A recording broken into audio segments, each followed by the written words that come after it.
오하이오주 홈스 카운티의 한 아미시. 농부가 저녁 접시만 한 크기의 불을 피웁니다. 이 불은 10시간 동안 쉬지 않고 타오릅니다. 관리할 필요도 없고 전기도 필요 없습니다.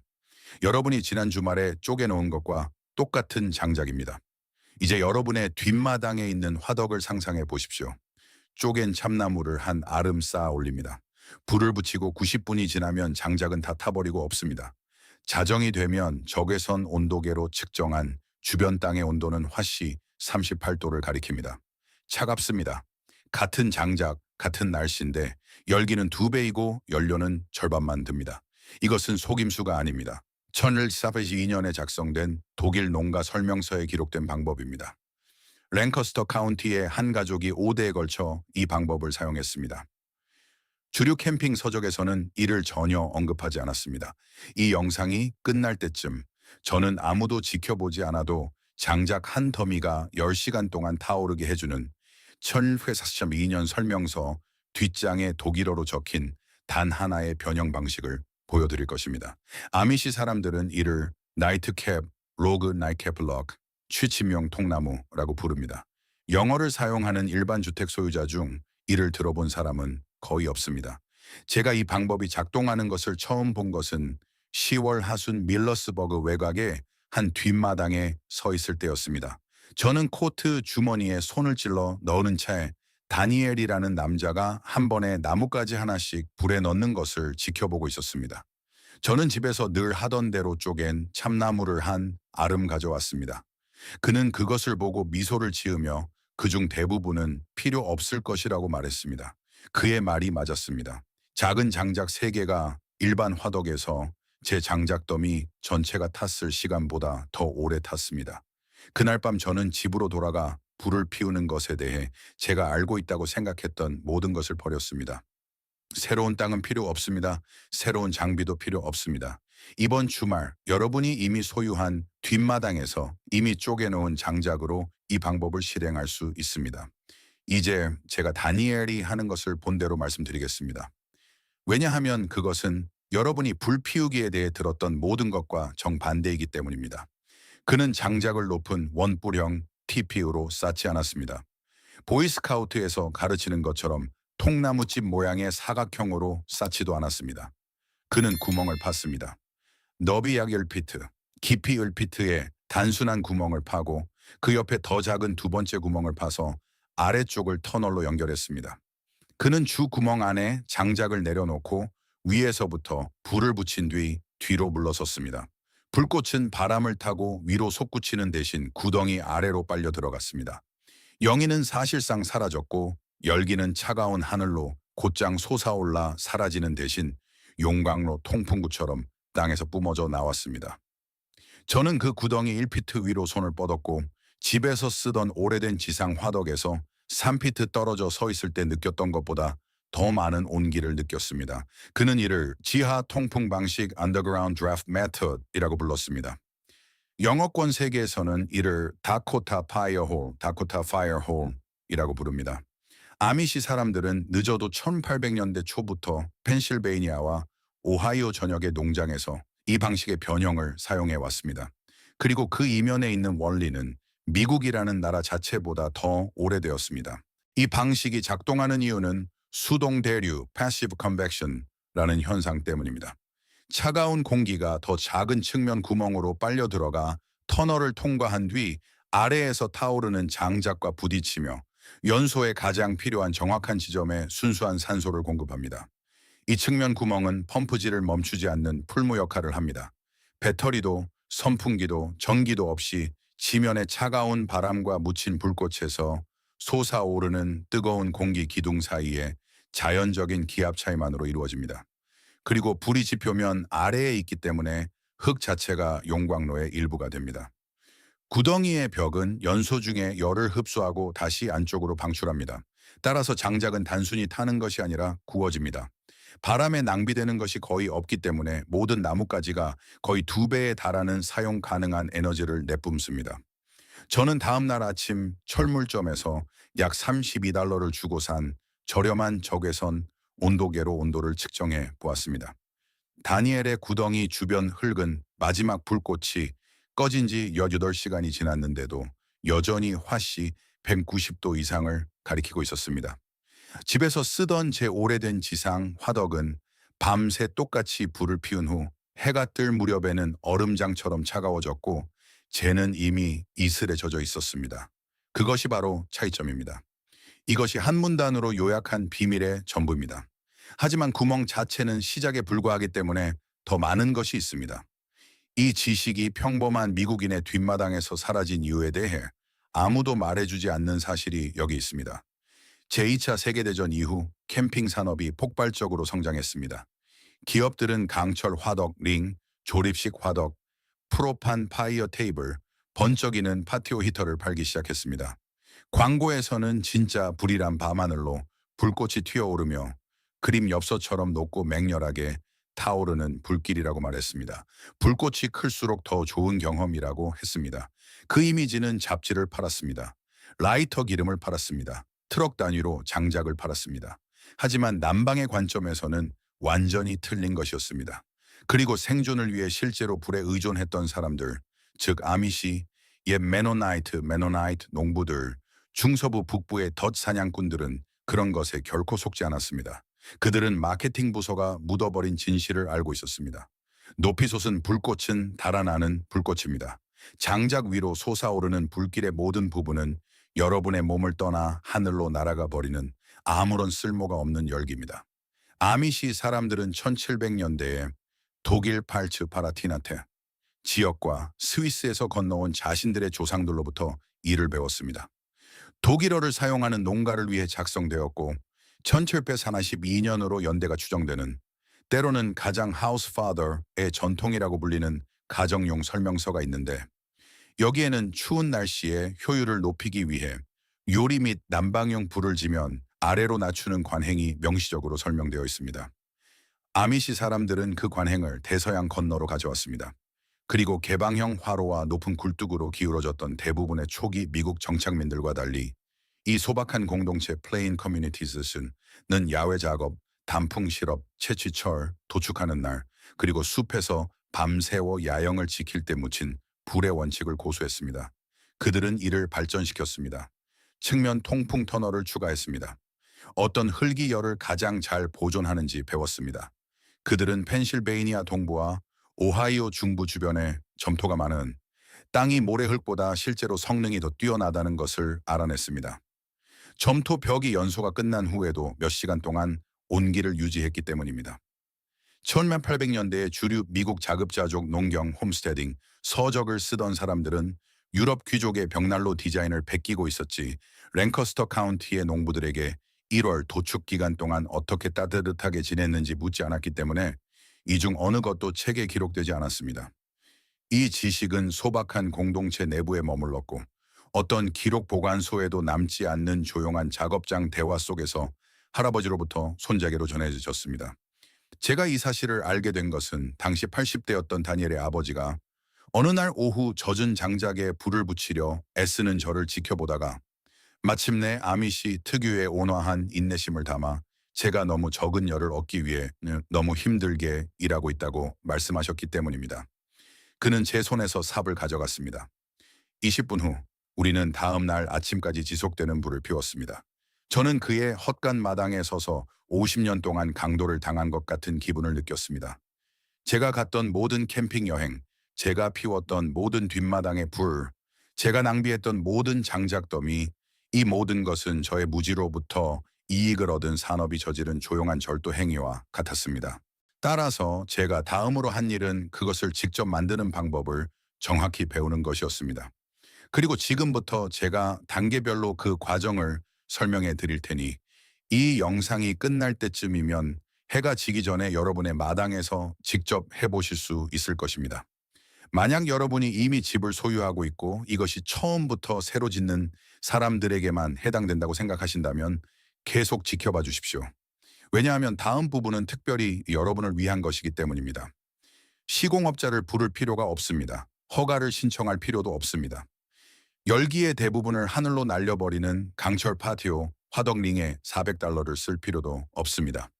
여러분에게 필요한 것은 삽 한 자루, 어떤 구조물에서든 최소 4피트 떨어진 흙바닥, 그리고 약 45분의 시간뿐입니다.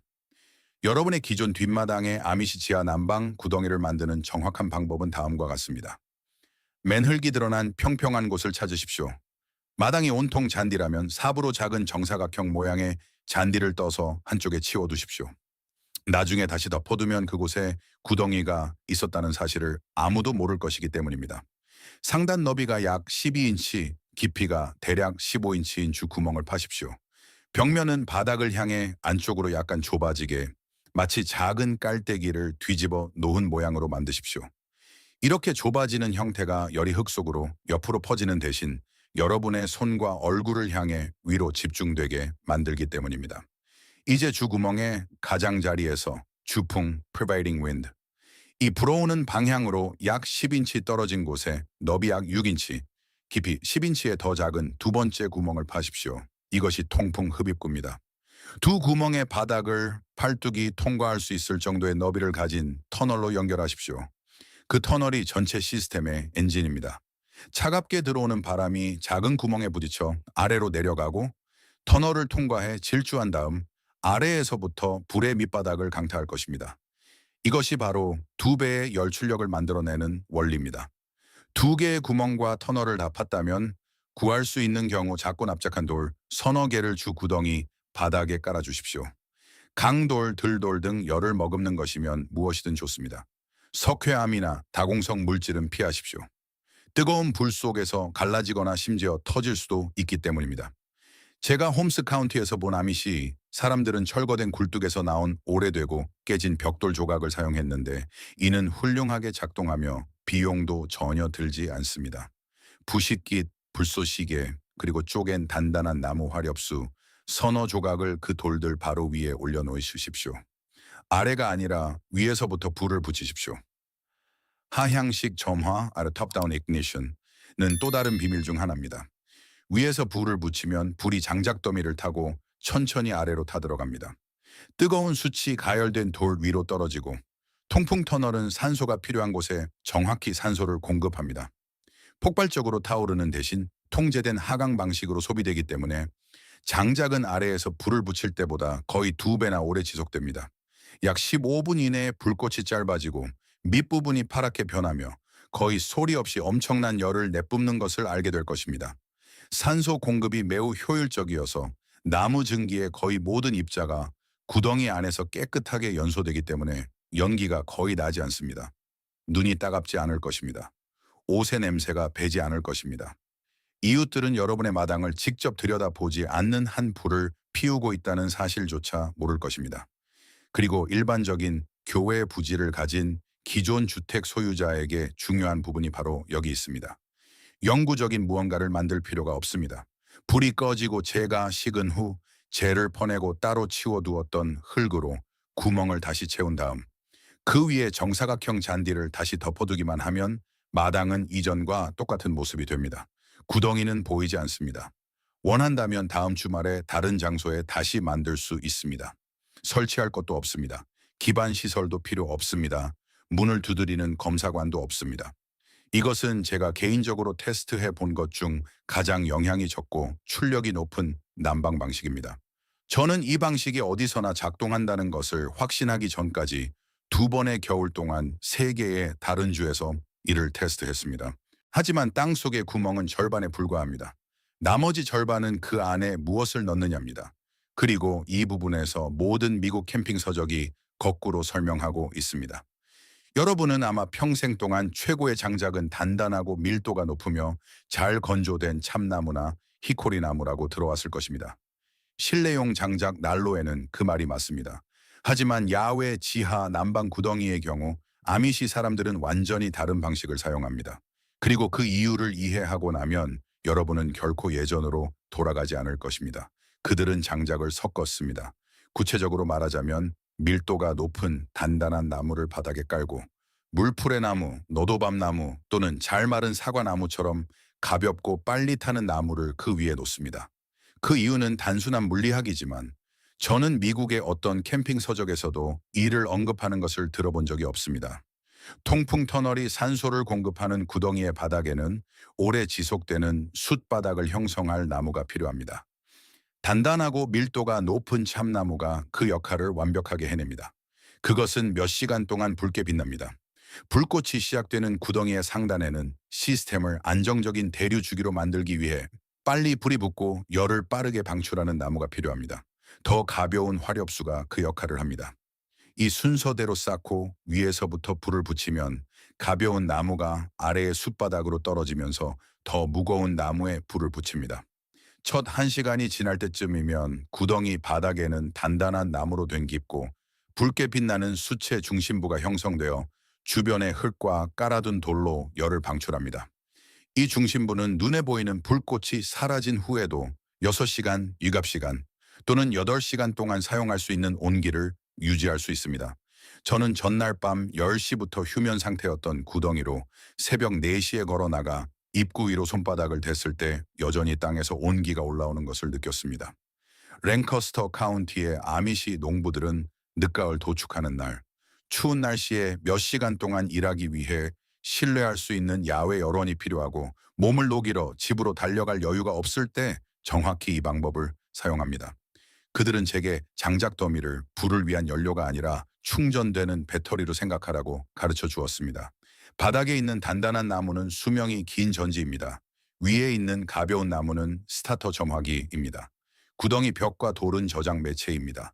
통풍 터널은 조절기입니다.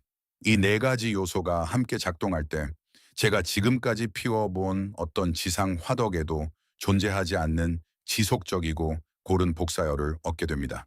주류 가이드에서는 거의 언급하지 않는 아미시 사람들이 지닌 장작에 대한 두 번째 지혜도 있습니다. 그들은 따뜻한 밤에 최고의 단단한 나무를 낭비하지 않습니다. 그들은 추위가 가장 깊고 연소 시간이 가장 중요한 1월과 2월을 위해 참나무와 히코리나무를 아껴둡니다. 기온이 온화한 10월과 11월에는 8시간의 지속적인 열이 필요하지 않기 때문에 더 부드러운 나무를 사용하여 더 빨리 태웁니다. 그들에게는 2, 3시간이면 충분합니다. 이것은 정이나 가스 없이 난방을 하며 모든 장작 더미가 몇 시간의 도끼질을 의미했던 여러 세대의 가족들로부터 비롯된 자원 규율입니다. 그들은 10월에 자신들의 저축 계좌를 불태우지 않습니다. 가을에는 적게 소비하고 한겨울의 추위를 위해 밀도가 높은 나무를 아껴두며 그 결과 같은 크기의 부지에 사는 영어를 사용하는 일반 이웃이 같은 계절에 태우는 장작의 60원 1000%만 필요한 경우가 많습니다. 저는 홈스 카운티의 한 아미시 가족과 함께 앉아 있었는데 그들은 겨울마다 대략 4코르드, 중코르디, 장작의 단위의 장작으로 집 전체의 난방, 야외 요리용 불, 그리고 단풍 시럽 채취 작업까지 모두 해결했습니다. 옆길에 사는 일반 가족은 개방형 벽난로에서 7코르드를 태우고도 여전히 방이 춥다고 불평하고 있었습니다. 차이는 장작이 아니라 방법이었습니다. 따라서 집에 대해 단 한 가지를 바꾸기도 전에 불을 피우는 방법과 계절에 따라 장작을 배치하는 방법을 바꿀 수 있습니다. 그러면 크리스마스 무렵에는 장작 더미에서 그 차이를 보게 될 것입니다. 제가 맨 처음에 약속드렸던 부분을 말씀드리기 전에 짧게 한 가지 말씀드리겠습니다. 제가 이 아미시 헛간의 오래된 독일어 설명서에서 파헤쳐온 모든 것들, 즉 방금 배우신 지하 통풍 구덩이 만드는 법, 무료 풀무 역할을 하는 측면 터널, 하향식 점화, 깨진 벽돌 깔기, 층층이 쌓은 장작더미, 1월을 위해 참나무를 아껴두는 자원 규율, 나이트 캡로그, 취침용 통나무까지 이 모든 것을 가족들이 실제로 사용하는 순서대로 방마다 계절마다 한 곳에 모아두었습니다. 이것은 아미시 홈 시스템, 에미시 홈 시스템이라고 불립니다. 하지만 채널을 고정해 주십시오. 1942년 설명서 뒷장에 오래된 독일어 필기체로 적혀 있는 내용이 바로 아무도 지켜보지 않아도 장작 한 더미가 10시간 동안 타오르게 해주는 단 하나의 변형 방식이기 때문입니다. 제가 맨 처음에 약속드렸던 부분이 바로 여기 있습니다. 그리고 여기서 모든 것이 하나로 연결됩니다. 소박한 공동체를 방문한 지 3번째 겨울이 되던 해, 저는 랭커스터 카운티의 한 아미시 가족 다락방에 있는 나무 상자 안에 보관된 작은 자필 문서를 보게 되었는데 이는 같은 가족의 오대를 거슬러 올라가는 것이었습니다. 가장 오래된 페이지의 필체는 오늘날 학자들조차 거의 읽기 힘든 오래된 독일어 필기체였고 앞표지 안쪽에 적힌 날짜는 1742년이었습니다. 이 문서는 1700년대 중반 펜실베이니아주 버크스 카운티에 정착한 독일어권 농부가 대서양을 건너 가져온 가정용 설명서, 즉 가장 하우스파더의 책이었습니다. 대부분의 내용은 윤작, 축산, 식품 보존, 그리고 흔한 질병에 대한 치료법을 다루고 있었습니다.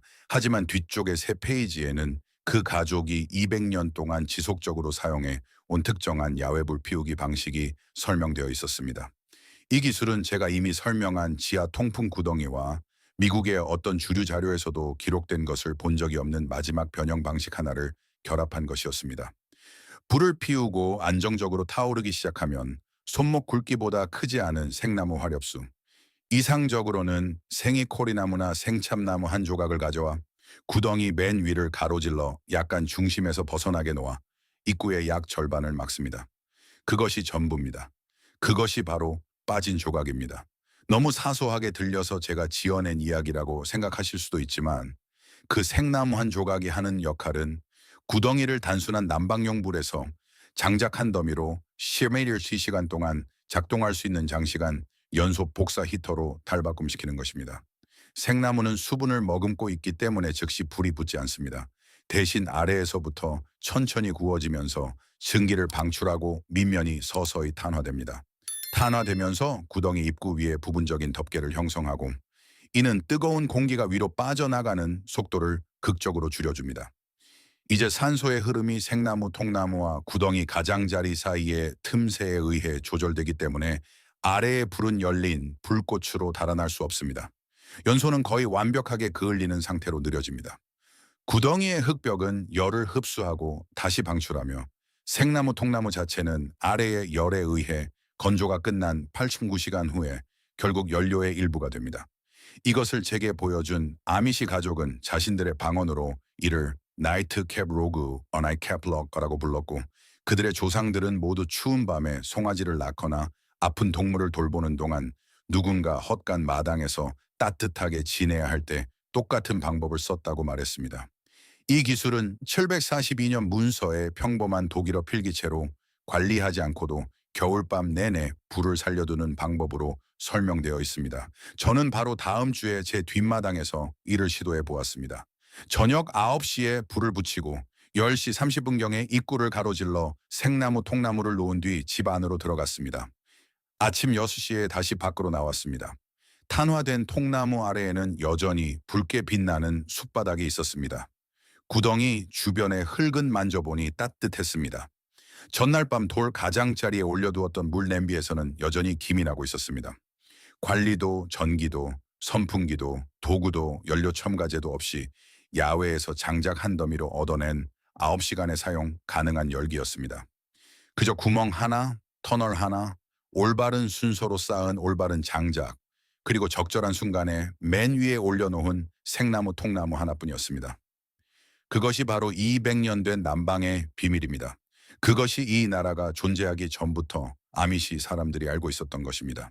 나머지 미국인들이 열기의 대부분을 차갑고 어두운 하늘로 곧장 날려버리는 파티오 히터, 프로판 화덕, 강철 화덕 링에 수십억 달러를 쓰는 동안 랭커스터 카운티의 다락방 나무 상자 안에 놓여 있던 것이 바로 그것입니다. 여러분은 이 지식을 우연히 잃어버린 것이 아닙니다. 자리를 지키는 불 대신 위로 달아나는 불을 팔아 산업계가 불을 축적하는 동안 이 지식은 세대를 거치며 조용히 밀려났습니다. 오늘 밤 여러분은 그것을 되찾았습니다. 이번 주말에 뒷마당으로 나가십시오. 2개의 구멍을 파십시오. 제가 설명한 대로 장작을 쌓으십시오. 잠자리에 들기 전에 생나무, 통나무를 맨 위에 올려놓으십시오. 그런 다음 돌아와서 댓글로 한 가지를 말씀해 주십시오. 어떤 종류의 흙의 구덩이를 만드셨습니까? 펜실베이니아의 점토였습니까? 텍사스의 모래였습니까? 미시간의 양토 로엠이었습니까? 흙의 종류와 열기가 마침내 사라진 시간을 적어주십시오. 그것이 바로 주류 가이드에서는 결코 출판하지 않을 기록을 우리가 만들어가는 방법입니다.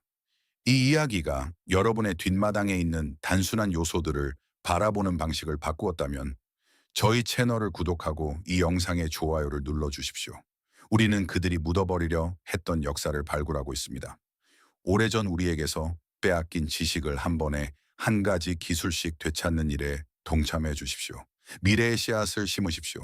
다음 보물이 곧 열릴 것입니다. 가까이 머물며 불을 낳고 천천히 타오르게 유지하십시오. 그리고 기억하십시오. 이 지식이 200년 동안 보존된 이유는 우리가 그것을 다시 필요로 할 날이 올 것임을 그들이 알고 있었기 때문입니다. 그날이 바로 오늘입니다.